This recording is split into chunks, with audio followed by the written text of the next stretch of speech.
Hey, hi, hello, welcome back to my channel. I'm Jesse, and today I'm bringing you another reading vlog. In today's vlog, I'm going to be continuing my quest to find underrated books. I started this series a few years ago, but never got around to continuing it, but look at me go. He's back, he's committed, he's continuing the quest. I always find myself wanting to read outside of what's popular, and not in a way where I'm like, I don't want to be like all the other girls. I'm not trying to be unique, I'm not trying to be different, I'm not trying to like scoff at people that only read popular books. I'm just out here trying to read things that I don't hear about all that often, because I don't know about you guys, but I get so bored of hearing about the same books over and over and over again. Says the boy that's been yapping about Miss Peregrines for the last 10 years. I don't think it's bad that people focus on reading popular books, because at the end of the day, I think that you should always be reading what you want to read. You could literally walk outside today to get the mail, slip and fall and die.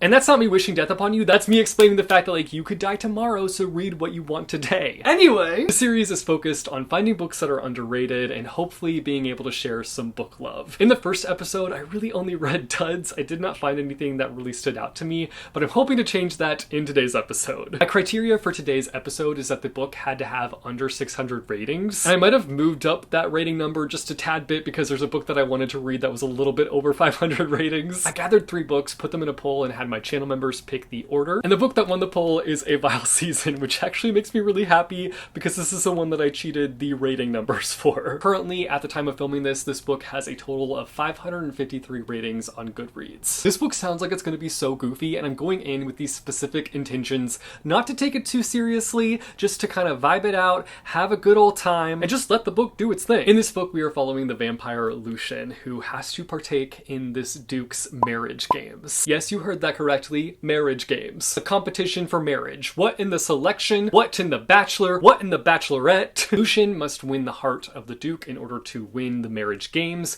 but to be fair, he's not necessarily there to win over the heart of the duke. He's actually there to get to the bottom of the vampire hunters. The duke's family is filled with vampire hunters, and so Lucian is technically there as a detective to kind of expose who are the vampire hunters and help his fellow vampires take down these hunters. Does that not sound like a good old time? I'm so excited to dive into this one. It's Bridgerton meets The Bachelor with vampires. Hell yeah. I'm signed, I'm sealed, I'm delivered, I'm yours. Let's get to the blood-sucking, let's get to the vampires, let's get to the marriage games, let's get to reading. Reading update time. I've made progress in A Vile Season. I've made it to chapter 12, page 212. So far this is a slay. So far I'm addicted. I don't want to put it down. Feel blessed that I decided to put it down and have a yap sesh with y'all. Yap session coming. I'm just really enjoying this book. I'm really enjoying this concept. I'm really enjoying the characters. Are we gonna have a winner right off the bat? I would love that. I would love to see it. As I mentioned, we're following a vampire, but the thing that's really interesting and the thing that I did not know going into this book is that he is actually like stripped of his vampireness at the beginning of the book, like poof, be gone, vampire. And he does this as a way to sort of go undetected as he begins to investigate the duke and his family and his people. And this is just adding such a really interesting layer to the story. Obviously Lucian has been human before, then he got turned into a vampire, and now he's being turned back into a human. And so he's like reacquainting himself with what it means to be a human and how he's supposed to act as a human. And that part of it can like add a little bit of humor, because obviously he's not used to eating what humans eat. He's not used to like stepping in the sunlight.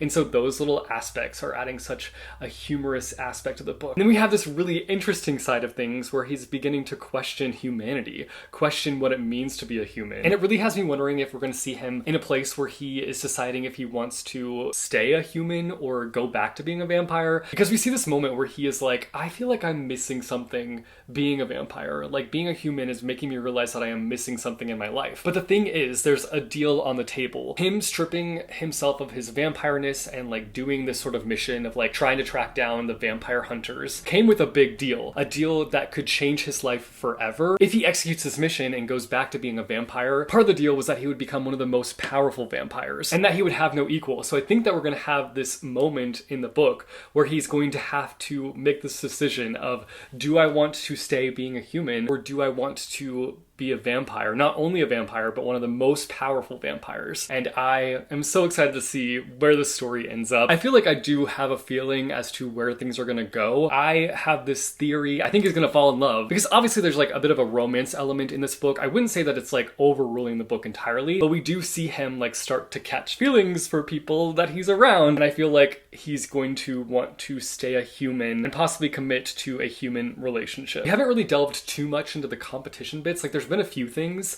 but I would like to see us go deeper into that into the next part of the book. But I almost wonder if that is like a misleading aspect of the summary. Like I don't know if the competition is going to be as big of a thing, but I will keep you guys updated on that, because that's the thing that I was like the most excited about. That's something that really had me intrigued as somebody that like loves reality TV that has competitions, but it might not be that big of a part of the book, which honestly, I think I would be okay with. I think I would be okay with like kind of letting that go to the sidelines, because there is a mystery that's starting to unravel that I think is really interesting. And so I think if that kind of takes over and becomes a bigger part of the book, I'll be okay with it. So I'm a little bit disappointed, but I'm not like having my feelings fully disjointed. I was surprised, but I probably shouldn't be surprised that the Duke's brother was going to become a bit of a key player.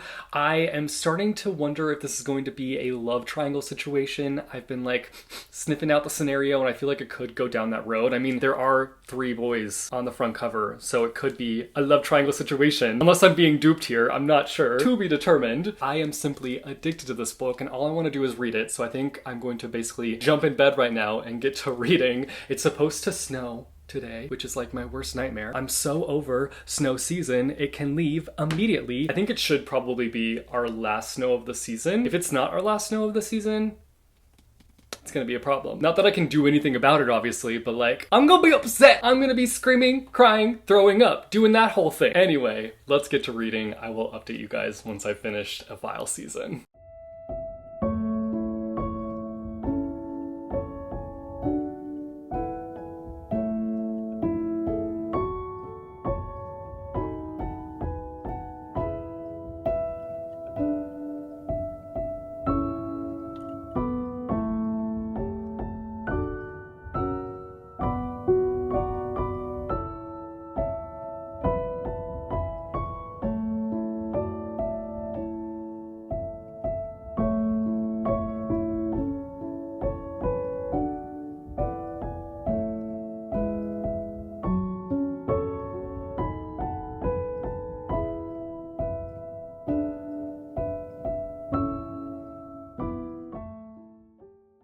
I was drinking my coffee this morning ever so casually, not this coffee, a different coffee, and I looked down before going to take a drink and found a small spider in my coffee. So with this second cup, I've been like staring into my coffee just to make sure there's no more spiders. I'm still just a little bit freaked out. Reading update time. I finished reading a file season and it was so enjoyable. I had such a good time with it, and it's definitely one that I want to see more people pick up. So if you were intrigued by this concept, I recommend checking it out. This is me recommending it. I do have some gripes because it wouldn't be a Jesse the Reader vlog without some gripes. It is what it is. I just can't help myself. I'm just a picky person when it comes to books, and I think it's because I've read so many books. Anyway, I'm not gonna go down the rabbit hole of talking about why I'm such a book griper, book ranter. Let's talk about some things that I loved about this book, why I loved it, why it worked for me, and then some of the book gripes that I have. Because ultimately I was able to look over the gripety gripes and just have a good time with this book. I will say, if you're going into this book expecting a serious, highbrow, polished story, you're not gonna be getting that. No, sir. This is a campy, fun time. If you do want a goofy vampire story with a solid mystery, then sign up, Buttercup, because that's exactly what this book delivers. It is one of those books that's like jam-packed with a large cast of characters, and honestly, that worked for me. That does not always work for me in books, but I feel like in this book, all the characters brought something to the table. All of the characters were very distinct, unique, and just brought in such differing personalities, and I think that that's what made it work for me, because there have been times in the past, I'll be fully honest about this, upfront about this, when there is a big cast of characters, there are quite a few characters that are just forgettable, and I forget about them and they'll be mentioned in the story and I'm like, who the heck is that? I am far too guilty of that, but please tell me I'm not alone. Please tell me you are also somebody that has a hard time with big cast of characters at times. But having this cast of characters with such differing personalities just brought in such a mixed bag when it came to the dialogue and interactions. Like, it was just such a fun time because everybody is bringing in such a different type of person, and it was just interesting seeing things that mixed well and then the things that clashed clashed. And just all of that throughout the book was just giving me life. The exploration of Lucian having this sort of like human awakening, if you will, I guess that's what we'll call it, is such an interesting journey to follow, and honestly one of my favorite aspects of this book is just seeing him realizing that he is connecting to this human side that he is able to explore. After his vampireness is stripped away from him, he is starting to feel these emotions that he wouldn't normally feel as a vampire, and it's just having him questioning what he wants for his life, and I just so loved that. I think that that's like probably the strongest aspect of this book. It's just his journey with humanity, and it not being an easy one to kind of like swallow if he wants to continue this path of being a human, because obviously something big is on the line. Like him being super powerful is on the line, so it's him grappling with this decision of like, what do I want for my life?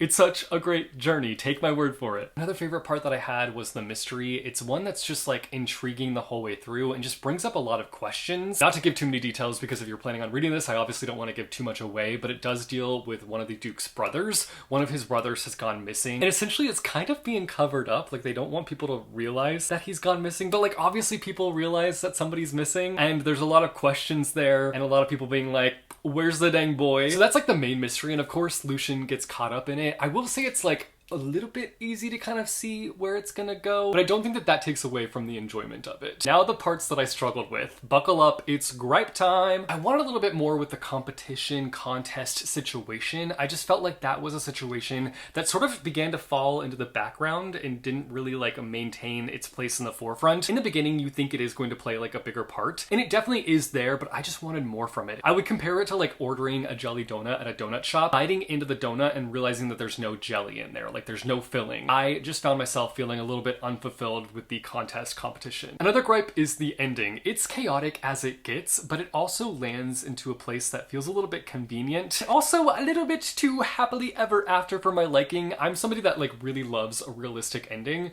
and for me it didn't really fall into that place. Like I love like a hopeful, happy ending every now and then, but I feel like with this book and this story in particular, I don't think that it made sense for there to be like this super happy-go-lucky ending, and that's kind of where it landed. Not that I wanted the worst for these characters, not that I wanted them to like freaking die, like that's not what I wanted for them, but I just think that it was a little bit unrealistic, and that is mostly a preference thing. Like I'm somebody that just like likes realistic endings. And then my last gripe is the age gap. We obviously have a bit of a romance running throughout this book. I personally found it to be more on the sidelines. Other people might feel differently. I didn't feel like the romance honestly was the main aspect of this book. I also feel like it's a vampire situation, so I kind of figured that that would be in the mix. I'm not saying that it's okay. I knew going in that it's a vampire that's obviously been around for like 200 plus years, and he's mixing himself with these people that are not vampires, that are humans, so obviously there's gonna be a bit of an age gap situation there. Not saying it's okay. I'm not saying I was like, yeehaw, let's go, rooting for the romance, but like I understood the situation, and I was able to like overlook it because of that, specifically. I did end up landing in a very positive place with this book. I had a lot of fun with it. I landed on a 3.5 out of 5 stars. I do recommend it. If it sounds interesting to you, I definitely recommend checking this one out. Now let's go and talk about my next book, my next pick for this video.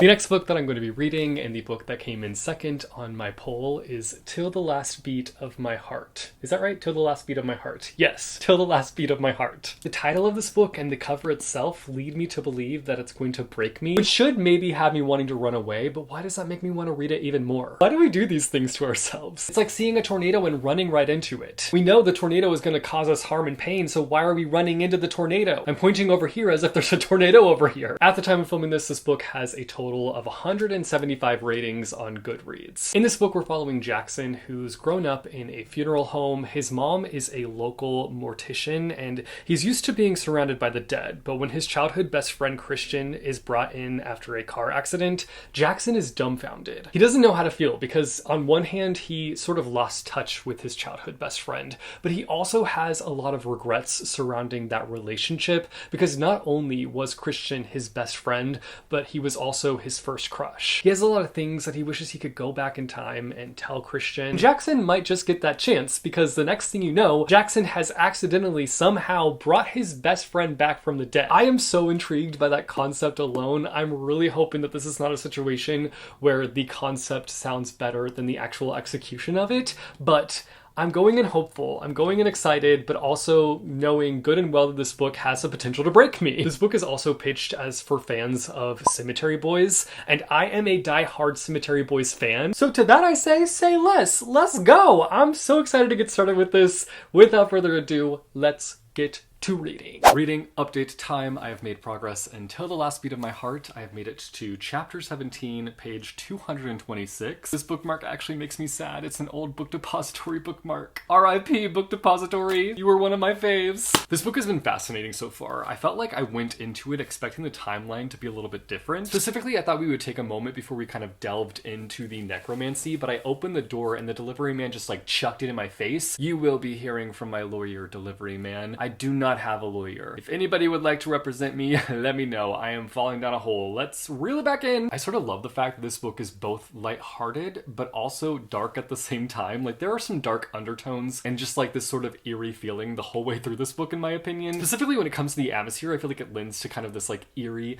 vibe. It has a lightness when it comes to the character interactions and the relationships that we see, though they're not all bright and hunky-dory. There's some layers to that. There's some he said, she said, some he said, some drama, if you will. And then in terms of the setting, like, it's eerie because of the fact that like Jackson and his mom live in a mortuary. And I don't know why, because it is really morbid, but I love stories that take place in this setting. Like, I loved My Girl growing up. That was one of my favorite movies back in the day, and that takes place in a mortuary. And then we've got what's that show that I watched last year? Oh my gosh, The Haunting of Hill House has that setting a little bit. I don't know why, but I really love that element in a story. Like, I just feel like it's so morbid, eerie, and creepy, and I need more stories with that setting ASAP. So if you have any recommendations for me, you know where to drop them in the comments section. I think that the necromancy element is being executed really well in the story, which makes me really happy, because it's one of those things that I went into this book being a little bit hesitant about the concept being executed well, but I think it was executed really well. I do wish it would be explored a little bit more, because I feel like we sort of opened up with it, and I just kind of want us to explore it a little bit more. But we are like getting to know the origins and getting to understand how necromancy works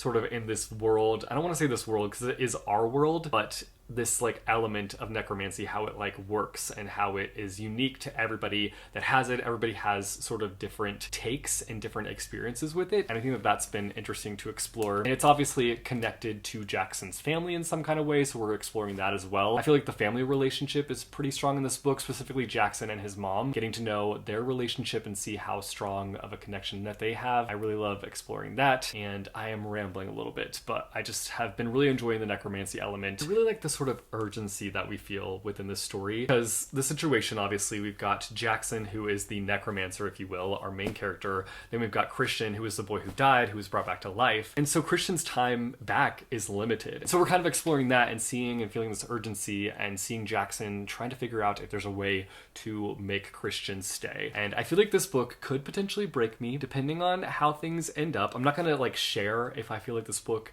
has broken me in my last update when I talk about this book, because I feel like that will be a big spoiler, and I don't want to spoil this book for you guys, but I feel like it's heading into a category where it's just going to destroy me by the end of this book. So I welcome it, though. I have opened my doors. You are welcome in to destroy my heart. That's my update for you guys. I've been really enjoying this book. I'm really excited to see where it goes. Again, I do fear what it could do to me, but I welcome it. I welcome it with arms wide open. I'm definitely planning to read more of this today. I'm going to see a movie this evening. I'm going to see The Monkey, which is an adaptation of a Stephen King book or short story. I can't remember exactly. I still have not explored Stephen King. He's obviously an author that I would love to like read a few books from, because he's so iconic and so many people love him. He's a well-loved author. I just haven't gotten there yet in my journey, in my reading journey, but I do own the book Misery, and that's the one that I think that I am the most interested in reading, to be honest, of his. Obviously, he has so many books, so I'm sure that there's other books of his that I would be interested in, but I just know that that concept alone sounds the most interesting to me. But I'm very excited to see The Monkey. It has Theo James in it, and it just like looks really visually interesting. I've seen the trailer a couple of times, and I am very interested to see how I end up feeling about it. Let's get back to reading. I will update you guys when I finish Till the Last Beat of My Heart.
Reading update time. I finished reading Till the Last Beat of My Heart, and it was so good. I had such a good time with it. I'm actually pretty surprised by how underrated this book is, so this is me recommending it to you guys. Definitely go and give this book a read if it sounds interesting to you, obviously. It's such an interesting take on a second chance romance for obvious reasons. A boy is literally brought back from the dead. I love seeing these two characters who had a bit of a conflict before the other one died, and just following them on that journey of finding a way to resolution. I just thought it was a beautiful journey, and it definitely added another emotional layer to this already emotional story, this already rather sad and heartbreaking story. Then we have the romance situation, which, if I'm being honest, was a little quick, but I also understand why the romance was quick. Under the circumstances, it makes sense. And I knew going into this book that their connection went beyond friendship, so I was expecting a romance. And I think because of those two things, I was able to just kind of like let it slide. Because of the urgency with the time constraints within the story, the romance just had to be a bit of a hop and a skip into the love boat, so I was able to excuse it. But it is a little bit quick for my liking, to be honest. I will say that because of the fact that the main part of the premise happens so early on, I think the book sort of loses its main intrigue point and begins to lean more into like a contemporary realistic fiction story, which is fine. I wasn't mad about it necessarily, but I think that the appeal of the book happens so early on that it does lose that sort of like magnetic element that pulls you in from the start. I will say I sort of wish that I had read this book during the fall time because it does take place in October, and so reading this like a few days after it had snowed just didn't feel right. I just felt weird about it, but it did make me wish that it was fall time because I do love the fall time vibes, even though it is close to winter and I hate winter and I'm trying to escape winter currently. Anyway, this is a story of healing a broken relationship. It's a second chance romance, and it's also about family and unlocking an unknown part of your family history and seeing all that comes with that. I ended up landing on a 4-star rating. I really loved where this book ended up, what it did, and I feel like the execution was top tier, fantastic. I saw The Monkey a few nights ago and it was so much fun. I was not expecting to like go into that movie and be like laughing. Like I thought it was gonna be like terrifying. Mind you, it does have a lot of like terrifying, intense moments that have you just like gasping. There were moments throughout the movie where I caught myself just like all like uptight and just like uncomfortable by the things that were happening because it was just so intense, but I also loved that intensity. Theo James is fantastic. I don't think I've seen him act in anything since Divergent, so it was nice to see him in a different role, something like this, which is more like goofy, a little bit serious, but also like super goofy. He plays twins in the movie and they're both very different characters, and it was so fun seeing that switch up, seeing what he brought to the table with each character. It was fantastic. If you love horror movies that have quite a bit of dark humor in it, I would recommend it. If you are not a fan of horror movies, if you are not a fan of dark humor, don't go see this movie. You won't enjoy it. But I had a fun time with it. I'm really glad that I ended up seeing it, and again, I'm just surprised by how funny it was. Like everybody in the theater, and the theater was packed, everybody was laughing at the things that were happening. I'm really glad that I decided to go and see it, go and check it out. Anyway, let's now go pick out my next read, my next and final read for this vlog. The last book that I chose for this reading vlog, and the book that came in last on my poll, is Key Lime Sky. This book sounds so kooky, but I love kooky, I love weird, I love strange, I love different, and I feel like this book really embodies all of those things. I've been wanting to incorporate more sci-fi into my reading life, and this is not a leap necessarily, but it is a step in the right direction. At the time of filming this, Key Lime Sky only has 389 ratings on Goodreads. In this book, we are following a pie reviewer named Denver. I am already craving pie. Like, my mouth is watering right now. What is wrong with me? Already off to a great start here. On his way home from a diner one night, he witnesses a UFO exploding over his town called Muddy Gap, Wyoming. Is that a real place? Muddy Gap is an unincorporated community in Carbon County, Wyoming. You learn something new every day, folks. When he begins to question the townfolk of this UFO, nobody recalls it happening. He's already been labeled as the town eccentric, and he feels like this is not making his case any better. He decides that he's going to take his pie blog and do a bit of a rebrand and start to talk about his experience with the UFO. What he doesn't expect is for his readers to be fully invested in this story and have having his readers be so invested that they want him to investigate further. Denver decides that he's going to take on figuring out what went on with this UFO, but doing so could be very dangerous and could lead to no more pie, because you've got to be alive in order to partake in eating pie. This book sounds like so much fun. It sounds really chaotic, and I really hope that it kind of leans into that like campiness. I don't want it to be like too serious. I fear that that's going to be the case though. That's going to just try to be serious, and it just doesn't need to be all that serious. So I'm really hoping for this to be a good time, especially after the book that I just read. I just need something like light and fun. And this sounds like it could be light and fun, or it feels like it could take itself too seriously. So I'll be eager to see how I end up feeling about this one. Without further ado, let's get to reading. Reading update time coming from the car. I've made progress in Key Lime Sky. I almost called it Key Lime Pie, but that's what it's referencing. And so far this has been fun. I will say I don't foresee this being on the level of the other two books that I've read in this video. Like, I feel like I just feel fine about it so far. And I have very specific reasons as to why that is. It's because mainly the writing style, I'm just not vibing with it. The thing that's killing me is that it does a lot of great things. It has a lot of positive aspects woven in. There's a lot of great representation in here when it comes to sexuality. We have a main character who is autistic. The main character energy is popping off. You know when there are those main characters where they just like don't really give off main character energy, like you just feel like they're bland and boring and they're not that fun to read about? Dallas cannot relate. Dallas is a very interesting character, and I've been loving following that journey. Super interesting character, has a lot of depth, is obviously going through a lot with this whole UFO alien situation. All the characters add just like such a nice eccentric vibe to the book, and I'm just really enjoying following this cast of characters. And I don't know the most gentle way of saying this. I guess the best way I could put it, where it's having the characters be like, I am this and this and this and this and this and this and this, instead of having who they are and their personalities more so be shown throughout the story and letting it play out in that way. Like, I love learning about characters and who they are, not in a like checklist format. Like, I want to see who they are through their actions, through the development in the story, seeing where they are at the beginning of the story and seeing how they end up, and through their thoughts and how they view the world. Like, I feel like there's a way to kind of explain the characters and explore the characters in a way where it doesn't feel like you're just like going through a checklist and checking off all these boxes. Like, I just find that to be really boring, and I hate to say the word lazy, but like that's what it feels like. So I just feel like I'm not really vibing with the writing of the story.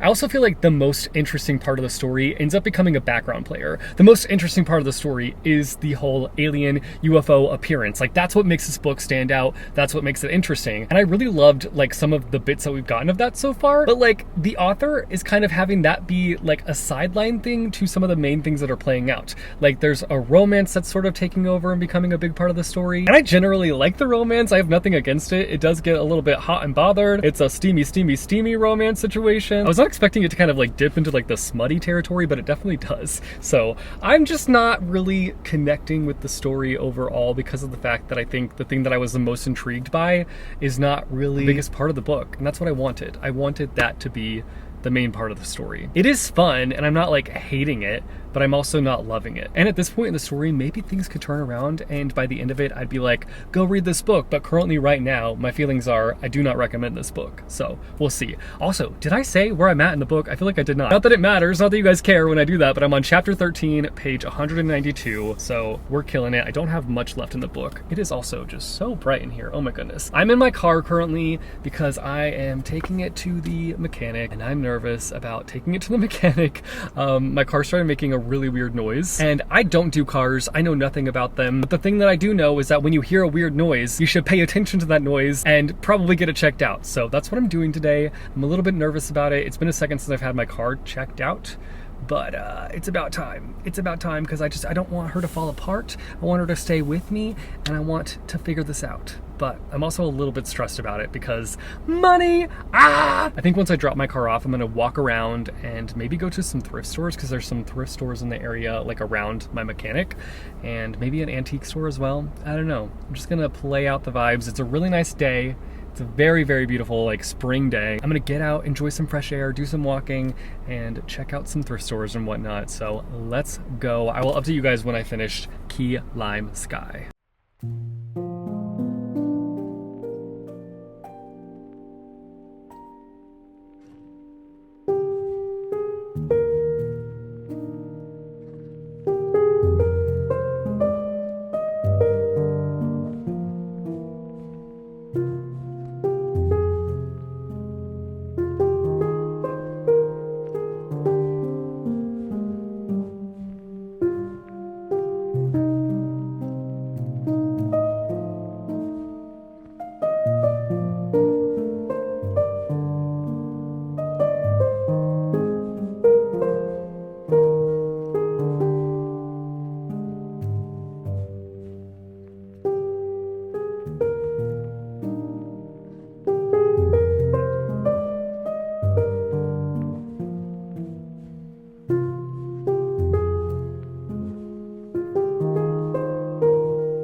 Update time. We are going to start with a car update because that's what I left you guys off with.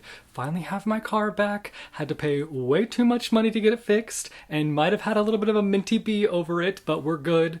We're over it. We paid the money, we got the car back, it's fixed, it's drivable, and that's all that I care about, even though I will probably have to not buy books for a while. But that's okay, that's why we've got the library. The second I get an itch to buy some books, I'm running to the library. Reading update time. I finished reading Key Lime Sky, and I'm really sad to say that I did not end up in a favorable place with this book. I had a fun time with it, and I enjoyed the story mostly, but a lot of the problems that I had just kind of like overshadowed my overall enjoyment of the book.